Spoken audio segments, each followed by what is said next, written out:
Okey, bas ni masalah dia.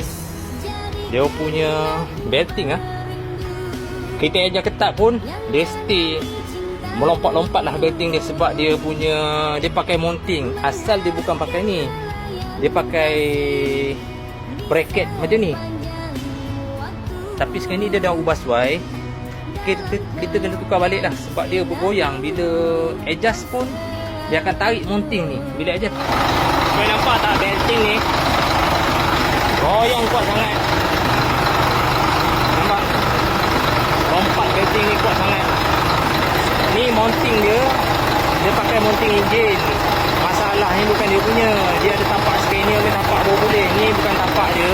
Dia yang jadi melompat-lompat tu. Kita tengok belting dia. Kita adjust kat sini, dia naik ke atas. Tapi kompresor ni tarik ke tepi sini sampai mounting tu boleh sengit. Nampak? Mounting tu dah sengit. Tarik ketat. Belting melompat juga. Kalau tarik lagi memang mungkin putus belting tu, mounting dia. Okey.